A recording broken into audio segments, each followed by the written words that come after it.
Well, hey everybody, this is Rockin' Spirit Jen, and today we are going to make something that is not soap, but the next best thing. Stay tuned and see what I'm going to whip up with this beautiful butternut squash and oat flour. Okay, I'm going to begin with about a medium flame. Throw some olive oil in the pan.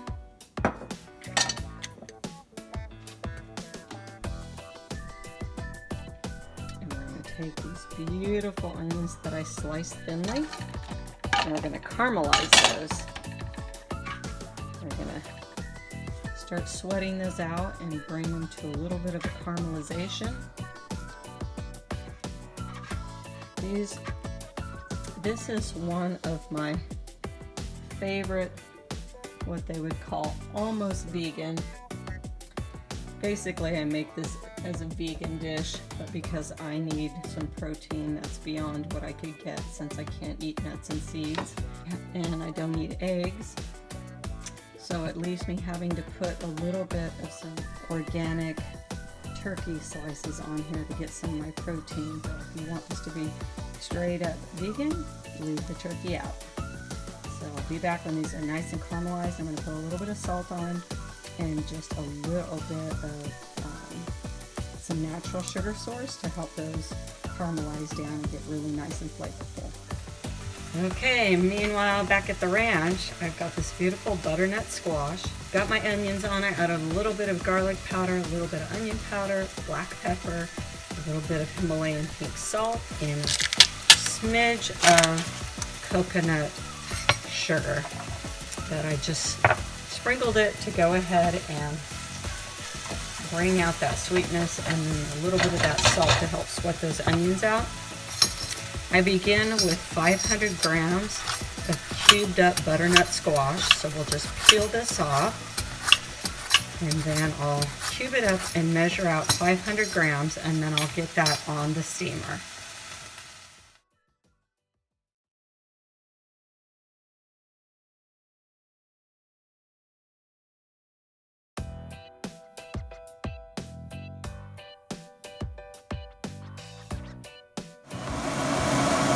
These are carameling up nicely. We'll give those about 5 more minutes. I'm going to steam this for about 20 minutes till it's soft and tender. Okay, next I'm going to use some organic tomato sauce. I'll use about a teaspoon or a half a teaspoon of wildflower honey, a dash of garlic. Same with the onion powder. I will use some Italian seasoning, about a half a teaspoon. It's got sea salt in it, so we'll add a little pepper, and then a little smoked chipotle.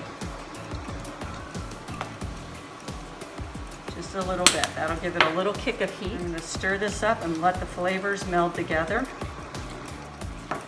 I like my tomato sauce to have a little bit of a sweet edge. That's why I put the honey in it. I think it works well with the other ingredients that I'm going to be using. Give a little taste test.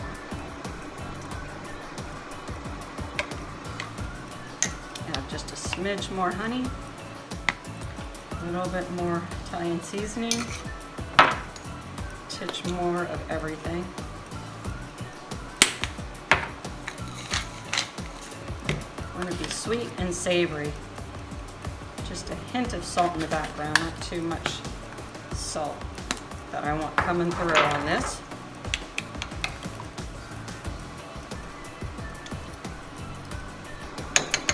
Perfect. We're going to let that sit and just meld together.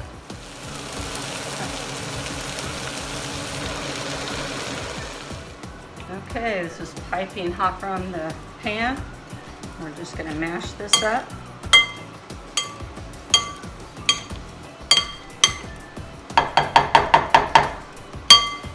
I like to season this for flavor. So again, we're layering the same flavors as the sauce, but it's going to bring out different components in each ingredient that it's added to.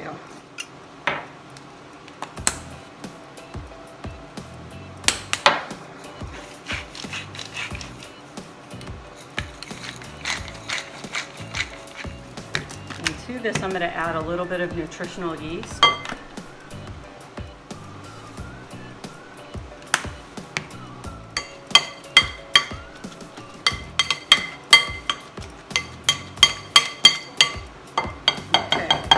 That nice and ground. We're going to add some oat flour to this. We're going to add about 2 cups.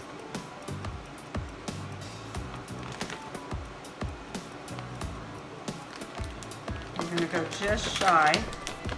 Make sure that this mixes in nicely.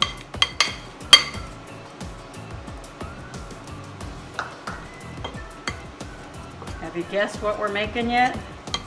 This takes me about 30 minutes to prepare. And just a little bit more of the oat flour. You don't want it to be too sticky, but it will be a little sticky. Put just a little bit of oil on this. Just spread it out with our fingers. Just a parchment paper.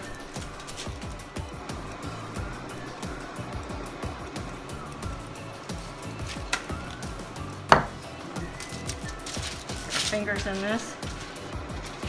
Begin to bring that together. It just helps you to be able to mash that out. You don't want to get too much water in there.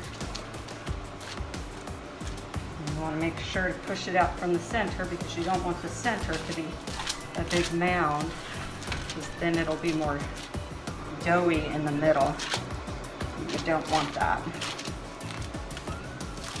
This makes a fairly large pizza. Usually lasts me for about 3 meals. And I haven't had this for about a month or so. Made it pretty regular, but I have not made it for a little while. Okay, so this is a nice crust here. And then I like to take and just dip my fingers in here like this, just to make some texture. It helps it to cook better. And I'll drizzle it with just a little bit more olive oil. And then I just kind of spread that around. It'll give it a really nice baking finish. And then we're going to pop this in the oven at 379 degrees for about 20 minutes. Okay, we're going to start by ladling on all of this sauce. This slice of pizza crust is going to take every bit of that 8-ounce can of tomato sauce. And I like it to have a nice flavor and moistness to the whole overall pizza.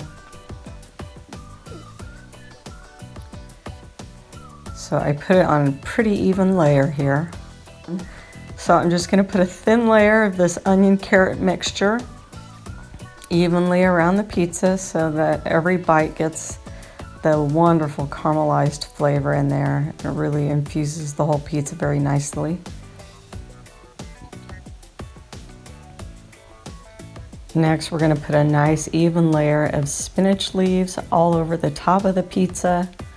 This is going to be a great vegan pizza with the carrots and the onions, and then we're going to have the spinach, and then we'll put a layer of basil that I've chiffonaded into thin little ribbons on top of that. Then we're going to take our slices of turkey meat and then our wedges of our chow cheese, which is a vegan cheese, and it's kind of a cheddar flavor.